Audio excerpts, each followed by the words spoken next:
우리가 오늘 읽은 본문 말씀 중에 이러한 대목이 나옵니다. 그죠?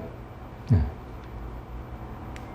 우리는 본래 유대인이요 이방 죄인이 아니로되 사람이 이렇게 되는 것은 율법의 행위로 말미암음이 아니요 오직 예수 그리스도를 믿음으로 말미암는다. 오직 예수 그리스도를 믿음으로 말미암는다. 이 말이 예수도 믿고 그리스도도 믿는다. 이 말입니다. 오직 예수 그리스도를 믿음으로 말미암는다는 말은 우리가 예수도 믿고 그리스도를 믿는다. 이겁니다. 그런데 예수를 믿기도 힘들지만 설사 예수를 믿는다 하더라도 그리스도까지 믿으려면 우리가 십자가의 과정을 거치지 않으면 어렵다. 이 얘기입니다. 예수도 믿고 그리스도도 믿어야 우리가 온전한 믿음에 이르는 거예요. 그래서 오직 예수 그리스도를 믿음으로 말미암는다는 말은 예수도 믿을 뿐 아니라 십자가를 통해서 그리스도까지 믿게 되는 것, 이것을 얘기합니다. 이게 그냥 읽기에는 간단해 보여도 결코 쉽지 않은 일이에요. 우리가 너무나 잘 잊어버리고 우리가 삶을 살다 보면 예수도 안 믿지만 그리스도까지 믿기는 너무나 길이 멀고 험합니다.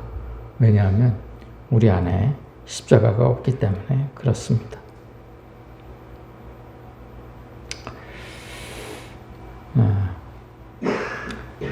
그러면 우리가 이 십자가라는 것이 무엇이냐라는 것을 한번 살펴봐야 할 텐데, 이 십자가가 바로 이겁니다. 좁은 문입니다. 좁은 문.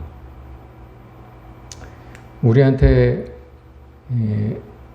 마주쳐진 문은 두 가지 문이 있습니다. 멸망으로 인도하는 문과 생명으로 인도하는 문, 두 가지가 있습니다. 그렇죠? 여러분들은 어느 문을 지금 통과하고 계시는 거예요? 멸망으로 인도하는 문은 크고 그 길이 넓어 그리로 들어가는 자가 많습니다. 이거는요, 좁은 문으로 들어가라는 말은 교인들에게 하시는 말씀이에요. 교인들은. 안 믿는 사람들에게는 좁은 문, 넓은 문이 필요가 없습니다. 다 그 사람들은 문을 통과할 필요도 없이 무조건 지옥으로 빠지게 되는 것이죠. 그런데 믿는 자들 가운데 멸망으로 인도하는 문으로 들어가는 사람은 많고 생명으로 인도하는 문은 적다. 올리고스 거의 없다는 얘기. 믿는 자 가운데서 좁은 문으로 들어가고자 하는 사람들은 거의 없다. 이 얘기입니다. 오늘날의 교인들도 그렇습니다. 우리가 지나온 신앙 과정을 살펴봐도 충분히 알 수 있습니다. 우리는요, 그냥 순탄하게, 여의하게 그냥 신앙생활을 해왔어요. 교회에서 하라는 대로 헌금하고 봉사하라는 대로 하고 뭐 아무 생각 없이 교회에서 시키는 대로 잘 해왔습니다. 그런데 여러분, 이 주위를 백날 돌아봐야 소용이 없습니다. 우리가요, 요즘에는 그 산티아고의 그 둘레길을 본따서 한국에도 둘레길들이 많이 생겼습니다. 곳곳에. 그죠? 뭐 둘레길이 없는 곳이 없어요. 지방에를 가봐도 그렇습니다. 둘레길 아무리 가봐야 정상에는 올라가지 못합니다. 둘레길만 돌다가 끝나는 것이죠. 정상에는 오르지 못합니다. 그런데 주님은 우리에게 정상으로 올라오라고 얘기를 하셔요. 정상으로. 이게 바로 좁은 문, 좁은 길입니다. 이게 뭐 말로는 쉽지만 결코 쉬운 일이 아니죠. 이 문마다, 이 수많은 문마다 뭐가 지키고 있습니까? 푸시더 프로페테스가 지키고 있습니다. 목사뿐만이 아니고요. 여러분들도, 우리 교인들도 푸시더 프로페테스가 있어요. 너무나 많아요. 거의 대부분이라고 보셔도 됩니다. 그래서 맹인이 맹인을 인도하는 거예요. 우리가 먼저 믿었다고 먼저 구원에 달하는 게 아닙니다. 먼저 믿었던, 나중에 믿었던 구원에 다다르는 사람은 따로 있습니다. 저는 여러분들이 전부 그 구원에 이르도록 하기 위해서 말씀을 전할 책임을 가지고 있는 것이죠. 저도 마찬가지입니다. 제가 여러분들보다 더 늦게 도착할 수도 있는 것이죠. 그러나 어쨌든 간에 우리는 좁은 문 좁은 길을 다 통해서 이거 가는 길을 사람들이 잘 안 가요. 귀찮거든요. 힘들거든요. 어렵거든요. 그래서 잘 안 가려고 그럽니다. 그런데 이 길을 가야 성도의 반열에 오를 수 있는 거예요.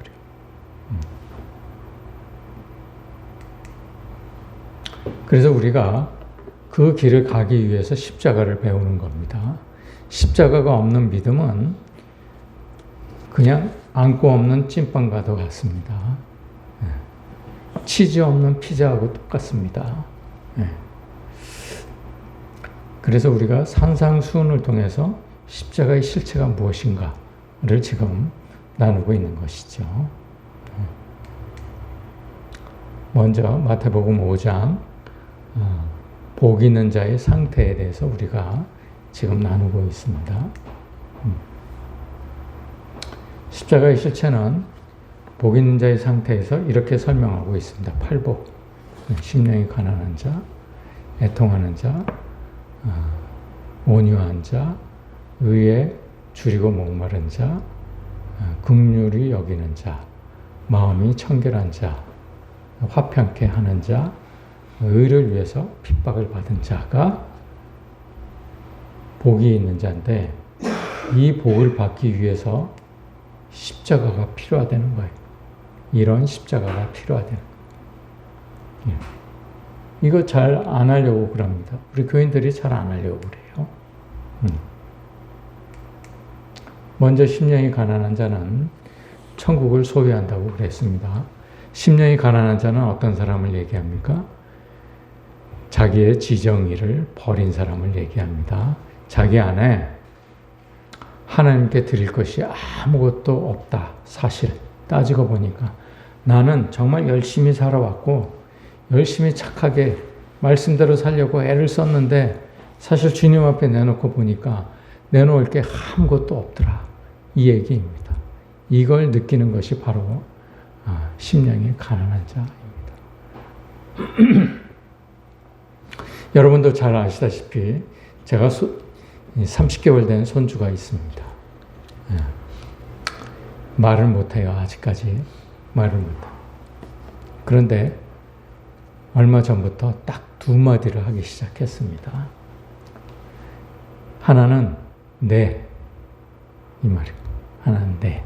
그런데 네보다 더 많이 쓰는 단어가 있대요. 나머지 한 단어가 아니야. 아니야. 우리는요, 갓난 아이도 자기 지정의가 있어요. 지정의를 버리지 못해요. 그래서 우리는 나면서부터 죄인이라는 사실을 증거할 수가 있는 것입니다. 아니야를 더 많이 쓴대요. 말을 못하는, 딱 두 마디밖에 못 쓰는데 제일 많이 쓰는 말이 아니야라는 말이에요. 아니야. 여러분들은 어떤 말을 제일 많이 쓰십니까? 그건 아니지. 이 말을 혹시 제일 많이 쓰시진 않습니까? 자기 지정의를 버리지 않아요. 이 심령이 가난한 자란 우리가 무슨 아무 생각이 없다거나 뭐 물질적으로 궁핍한 상태를 의미하는 게 아닙니다. 영적인 의미에서 심령이 가난한 자를 의미하는 것이죠. 마음에 쓰레기 같은 희노애락을 다 내려놓은 사람들을 얘기합니다. 희노애락이 없는 게 아니에요. 기뻐도 기뻐하지 않는 것, 분이 나도 분노하지 않는 것, 슬퍼도 슬퍼하지 않는 것, 즐거워도 즐거워하지 않는 것을 의미합니다. 말이 좀 어렵습니까? 쉽게 얘기하면 기쁨에 매몰되지 않는 걸 얘기합니다. 슬픔에 매몰되지 않는 것을 얘기합니다. 화가 나도 그 화에 매몰되지 않는 것을 얘기합니다. 즐거워도 그 즐거움에 매몰되지 않는 것을 얘기합니다. 여러분의 삶은 어떠십니까? 좋은 것이 있으면 매몰되고 싶고 나쁜 것이 있으면 빨리 벗어나고 싶어 하지는 않으십니까?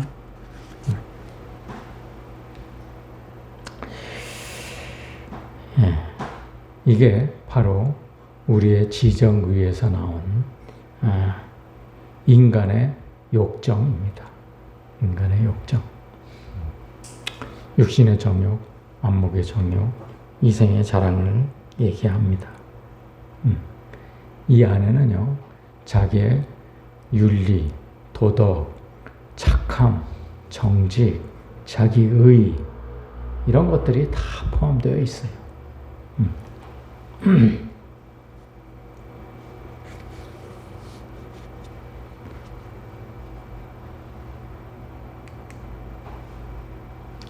바울은 누구보다도 심령이 부유했던 사람입니다. 그가 다메섹 도상에서 그리스도를 만나고 그리고 나서 자기의 심령을 깨끗하게 가난하게 비웠습니다. 이제 그의 마음속에는 온전히 그리스도복으로 가득 차게 되었어요. 그리스도밖에 찔러도 피는 안 나오되 그리스도는 나오는 사람이 되었습니다. 심령이 가난한 자, 이런 자만이 애통하는 자가 될 수 있습니다. 애통은 창자가 끊어질 듯한 아픔을 가진 슬픔이 있고 그냥 서럽게 우는 슬픔이 있다고 그랬습니다. 그런데 여기서 말하는 애통하는 자, 천국을 얻는 애통하는 자란 창자가 끊어지는 아픔을 겪는 그런 사람들을 얘기합니다. 여러분, 그리스도가 내 안에 안 계셔서 창자가 끊어지는 아픔을 겪어보신 적이 있으신가요? 애통하는 자란 그러한 자를 얘기합니다. 하나님 나라를 위해서, 내가 하나님 나라를 이루지 못해서, 우리 교회가 하나님 나라를 이루지 못해서, 나라가 하나님 나라를 이루지 못해서 창자가 끊어지는 듯한 아픔을 겪어보신 적이 있으십니까?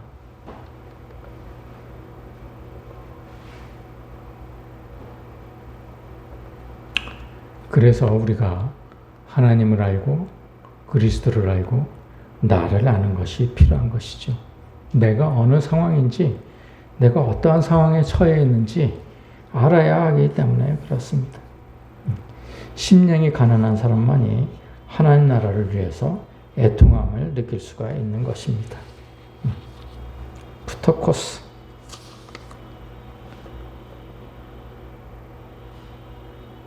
아니, 이 아니를 번역한 헬라어는 프토코스입니다. 아니가 가난한이라는 뜻이라고 그랬습니다. 그래서 베드는 집을 뜻하죠. 베다니 그러면 가난한 사람들의 집 이런 걸 뜻합니다. 베들레헴 그러면 레헴은 빵 굽는 자. 그래서 빵 굽는 자의 집 이런 뜻이라고 그랬습니다. 애통이라고 번역된 헬라어는 펜데오입니다. 펜데오. 영적인 가난을 얘기합니다. 문제인 거나.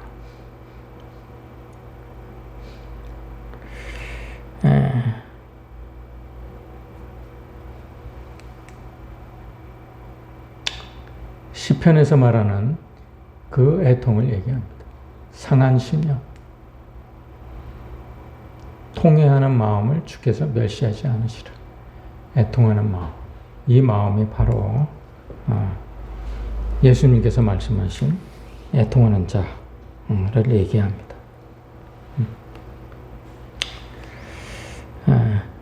대부분 우리 교인들은 두 가지의 부류가 있습니다.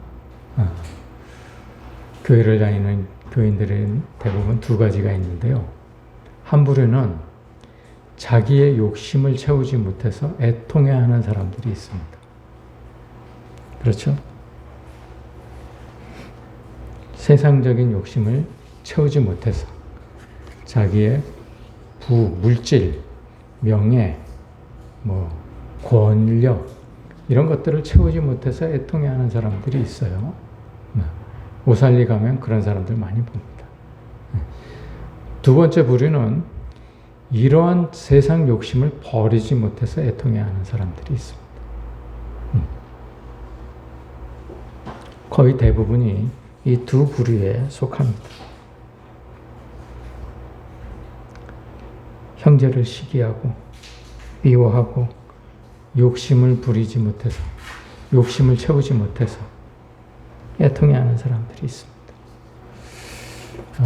동역자로부터 배신을 당한 거, 아니면은 무슨 직원들의 변심, 동료들의 변심 때문에 애통해하는 사람들도 있죠. 이것이 바로 다 세상 욕심 때문에 벌어지는 그러한 애통함입니다. 여러분은 어떠한 부류에 속하십니까?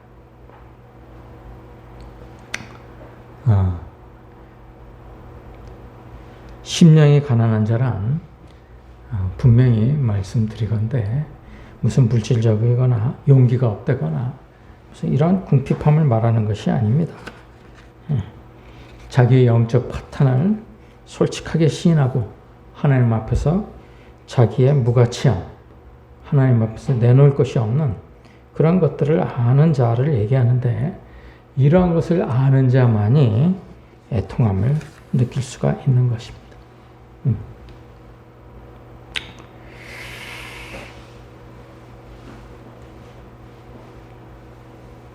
바울은요, 다른 사람은 몰라도 하나님께서 자기를 엄청나게 기뻐하시는 줄로 생각했습니다. 요즘 우리 교회에도요, 그런 사람들 엄청 많습니다. 다른 사람은 몰라도 나는 기뻐하실 거야. 다른 사람들은 모르지만 나는 정말 하나님께서 내 정직, 내 착함, 내가 하나님 말씀대로 살려고 그러는 애씀, 도덕, 윤리, 내 의, 이런 것들을 알아주실 거야. 이렇게 생각하는 사람들이 참 많습니다. 그래서 SNS에서 카톡을 통해서 매일 자기가 무슨 말씀을, 묵상한 말씀들을 탁 전하고 올리는 사람들이 있어요. 근데 바울은요, 그런 것들이 다 배설물이라는 사실을 알게 되었습니다. 그가 다메섹에서 그리스도를 만나고 다소에 가서 10년 동안 집거하면서 느낀 것들이, 그동안에 내가 추구해왔던 모든 신앙들이, 그가 무슨 돈을 벌려고 애를 썼습니까? 그가 무슨 먹을 것을 위해서 기도를 했습니까? 그러지 않았어요. 하나님 나라를 위해서 기도를 했어요. 그렇게 노력을 했고요. 그런데 자기가 가지고 있던 그 신앙들이 다 배설물이었다는 얘기예요. 예. 여러분들의 신앙은 어떠십니까? 우리가 육적인 눈으로 봤을 때요, 바울은 정말 비참한 삶을 살았습니다. 그렇지 않습니까? 맨날 두들겨 맞고 옥에 갇히고 이걸 반복했죠. 결국은 끝이 어떻습니까? 끝이 영화로워졌습니까? 그렇지 않아요. 참수를 당했습니다. 로마에 가면요, 바울 목을 자르던 그런 말뚝이 있어요. 한번 로마에 한번 가보십시오. 우리 로마에 간 사람이 있는데 그걸 한번 보고 오셨으면 참 좋았을 거예요.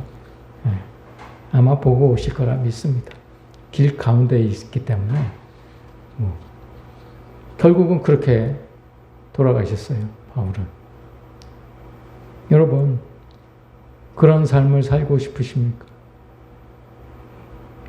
근데 그런 삶을 살아야 천국에 갈 수 있는 거예요.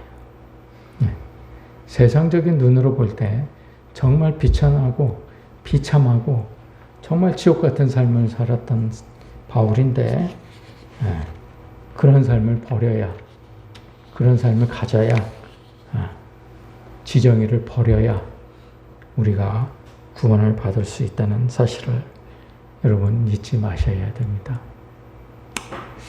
애통하는 자는요, 마귀로부터 내 마음속에서 하나님을 빼앗겼을 때, 그리스도를 빼앗겼을 때 그렇게 애통해야 합니다.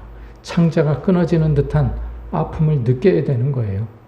내가 삶에서 살 때 내가 내 마음대로 살았던 것은 마귀가 내 마음으로부터 예수 그리스도를 빼앗아 갔기 때문에 그렇습니다.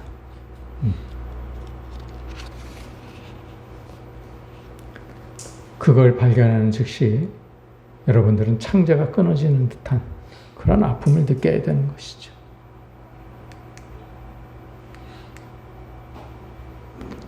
그러한 사람만이 온유함을 가질 수 있습니다.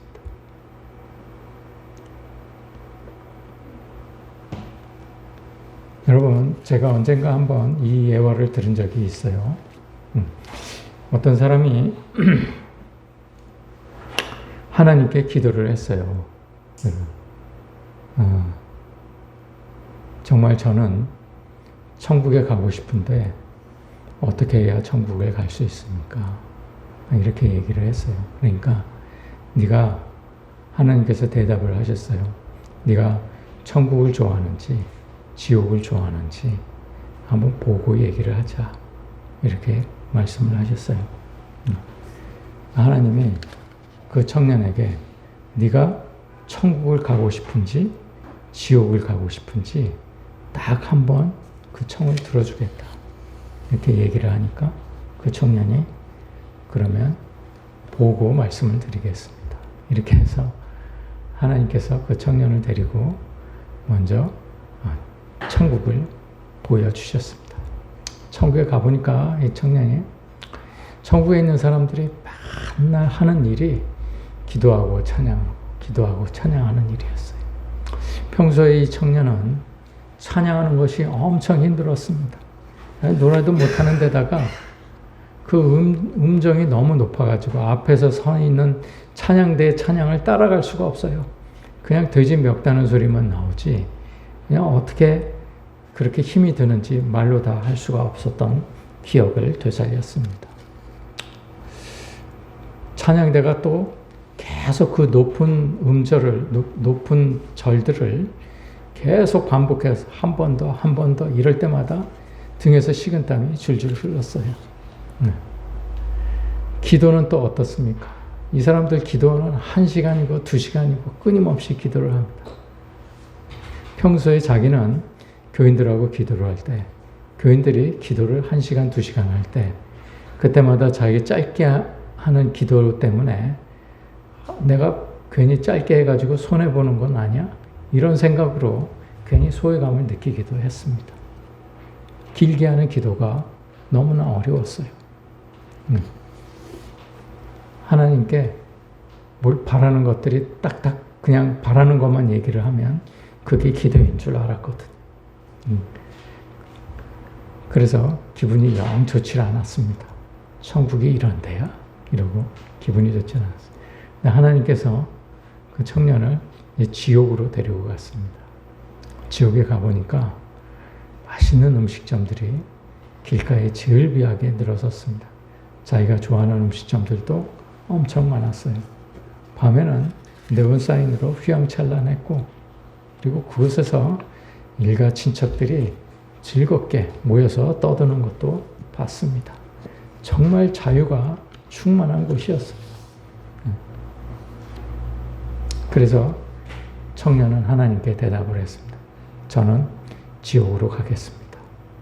이렇게 대답을 했습니다. 결국 이 청년이 나이가 들어서 죽게 되었고 그는 자기 원대로 지옥에 갔습니다. 지옥에 가니까 하루가 멀다 하고 매일같이 반복되는 유황불못에 자기가 튀김옷도 입혀지지 않은 채 튀겨지고 있는 것을 보았습니다. 그 고통이요, 사라지는 듯 하다가 매일 새롭게 다시 반복되기 시작했습니다. 청년은 하나님께 속았다고 생각을 했어요. 하나님께서 보여주신 지옥이 이런 게 아니지 않았습니까? 이렇게 얘기를 했어요. 그러니까 하나님께서 네가 그때 지옥을 왔을 때는 네가 지옥을 관광을 왔을 때고 지금은 이제 이민으로 온 거 아니냐. 이렇게 얘기를 하셨습니다. 여행을 다니는 사람들이 여행지에서 느끼는 감정은 굉장히 즐겁고 유쾌합니다. 그건 관광을 갔을 때 얘기입니다. 그런데 아무리 즐겁고 유쾌한 곳이라도 그가 거기에서 산다고 생각을 해보십시다. 내가 거기에서 발을 붙이고 살면요, 여기와 똑같은 아픔과 어려움이 있어요. 사람 사는 게 다르지 않습니다. 어떤 곳은 즐거운 곳만 있는 것이 절대로 없습니다.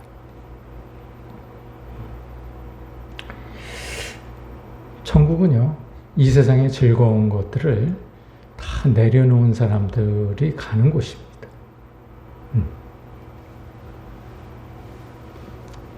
여러분, 온유하다는 말이요, 이게 강함을 뜻합니다. 온유함이라는 게. 그죠? 강한 사람만이 온유함을 가질 수 있어요. 여러분, 아이가 내 품에 안겨가지고 내 뺨을 아무리 때려 보십시오. 그게 아픈가요? 아프지 않은 이유가 뭡니까? 내가 강하기 때문에 그렇습니다. 아이가 성장을 해서 어릴 때 나를 속을 새긴다고 가정을 해보십시다. 내 말을 잘 안 듣고 그래도 내가 대범하게 그 아이를 관용으로 베풀 수 있는 것은 내가 강할 때입니다. 내가 약하면 절대로 그 관용함을 베풀 수가 없어요. 그러지 않습니까?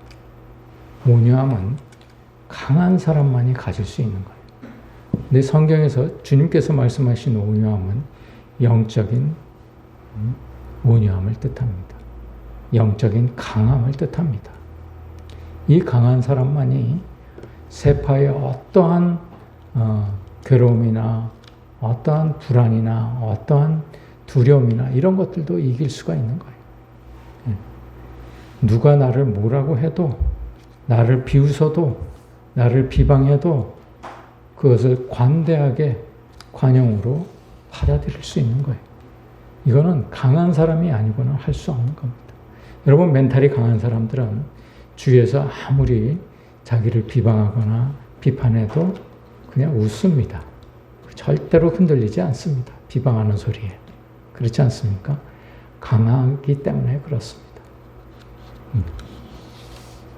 여러분들의 영은 강합니까? 약합니까?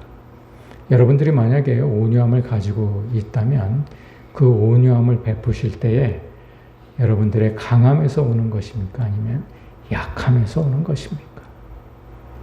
온유하면요, 성경에서 말하는 온유함은 절대로 부드럽고 따뜻하고 온화함을 뜻하는 것이 아닙니다. 우리말로 온유함이라고 번역을 해서 그렇지, 실제로는 이 온유함이, 성경에서 말하는 온유함은 그런 온유함이 아니에요.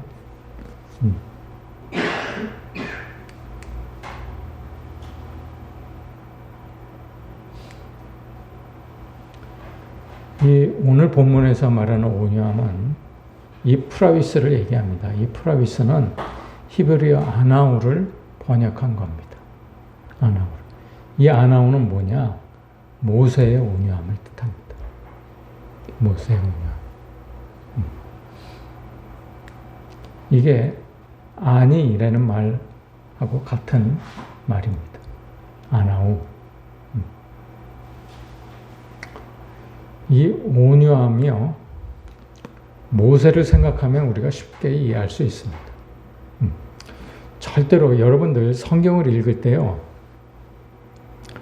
이게 여러 번 번역을 거친 거잖아요. 이게 원래 그 헬라어로 쓰여졌는데, 신약 같은 경우는 헬라어로 쓰여지지 않았습니까? 헬라어로 쓰여졌는데, 이 헬라어도 구약의 히브리어를 번역한 말들이 굉장히 많아요. 대표적인 게 이런 거죠. 아나우를 번역하기 위해서 프라위스를 쓴 거죠. 이게 영어나 중국어로 번역이 됐다가 다시 한글로 번역이 된 거예요. 그러면 몇 번 거친 겁니다. 그래서 그 뜻이 와전될 수가 있어요. 우리 간혹 가다가 우리 교인들 중에는 한글을 그대로 이해를 하려고 그러는 사람들이 굉장히 많아요. 그 이해가 안 됩니다. 온유함이 그렇습니다. 모세는요, 성격이 굉장히 포악했던 사람입니다. 그래서 자기 마음에 안 들면 사람도 때려 죽였어요. 그가 하나님의 훈련을 받게 됩니다. 광야에서. 그 훈련을 받고 난 뒤에 모세는 어떻습니까? 정말 겸손하고 순종적인 사람이 되죠. 그렇지 않습니까? 이 온유함이라는 그런 거예요. 어떤 일을 계기로 인해서 이루어진 겸손이나 순종을 얘기합니다. 이 프라위스라는 단어가요, 원래 프라위스라는 헬라어 단어의 뜻은 이게 물질에 관해서 쓰이는 프라위스, 그 다음에 사람에 대해서 쓰이는 프라위스, 동물에 대해서 쓰이는 프라위스가 각각 달라요. 그래서 물질에는 어떠한 진정제, 뭐가 들떴을 때 가라앉히는 진정제랄지 이런 것을 뜻할 때 프라위스라고 쓰이기도 합니다. 사람에게는 온유함, 무슨 친절함 이런 거를 쓰게 되죠. 그래서 아마 온유함이라고 번역을 했을지도 모릅니다. 그 다음에 동물에게 쓰여졌을 때는 이게 길들여진 이런 뜻이에요. 그래서 동물에 대해서 이제 말씀을 드리면, 말이 야생마일 때는 성격이 굉장히 포악합니다.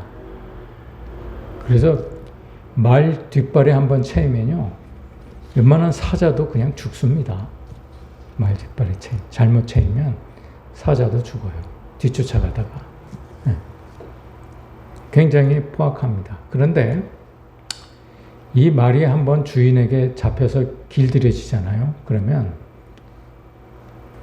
주인이 불에도 뛰어들려면 뛰어들고, 창칼이 난무하는 전쟁터에 뛰어들려고 해도 뛰어듭니다. 이 말이 야성을 잃어버렸나요? 그렇지 않습니다. 그 야성이 주인에게 겸손하고 순종하는 데 쓰여지는 거예요. 그 야성이.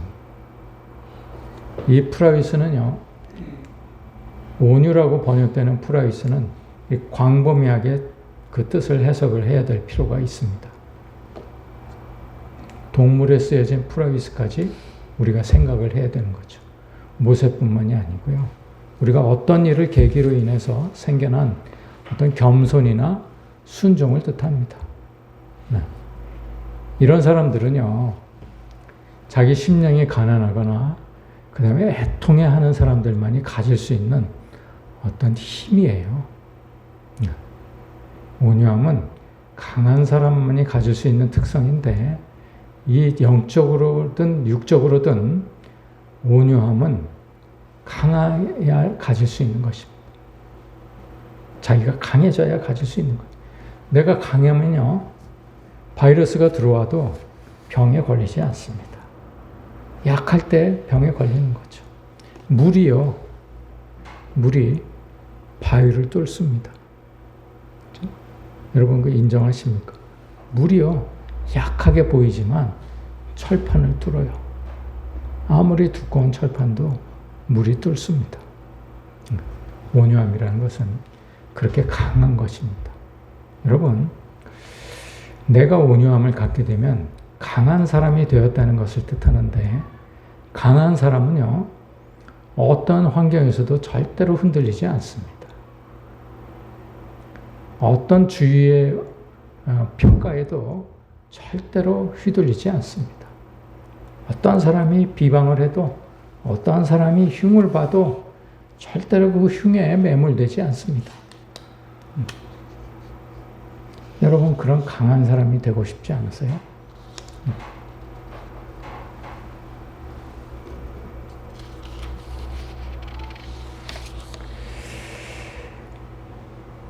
바울이 그리스도인들을 박해를 했죠. 한때 사울일 때 박해를 했죠.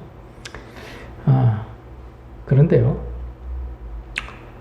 바울이 그리스도인을 박해를 할 때 가졌던 야성이 있어요. 난폭한 성격이 있습니다.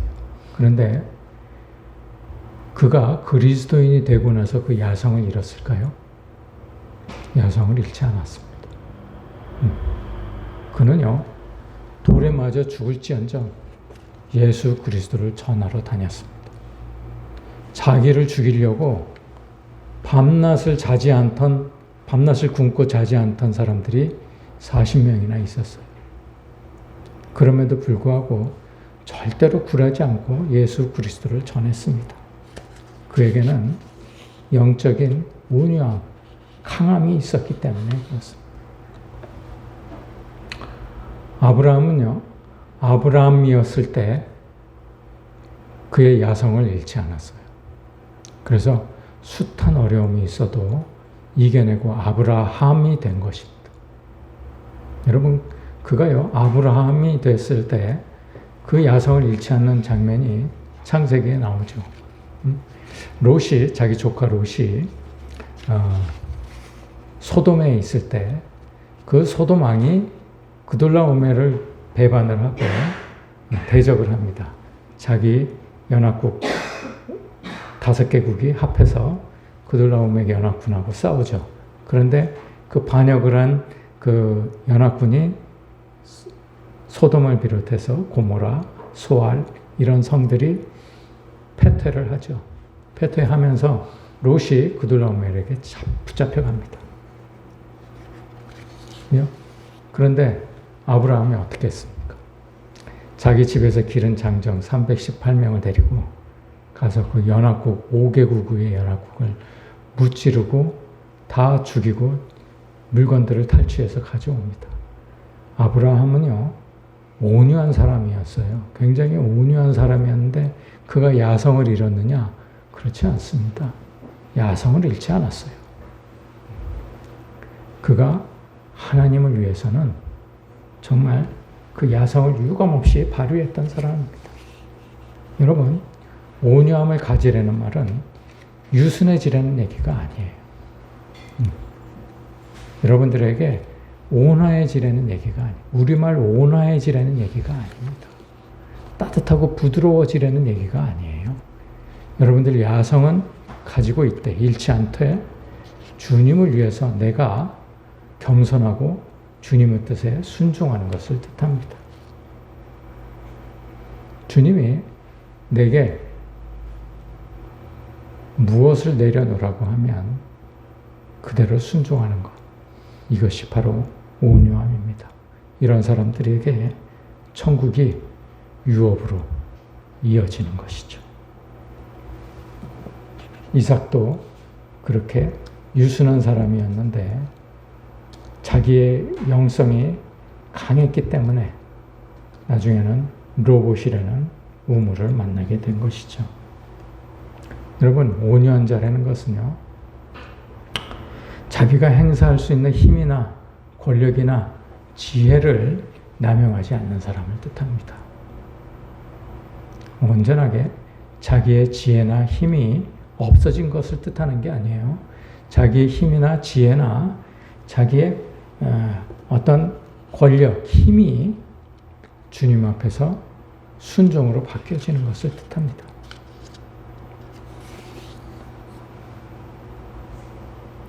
아들은요, 아버지의 모든 성격을 유전으로 받습니다.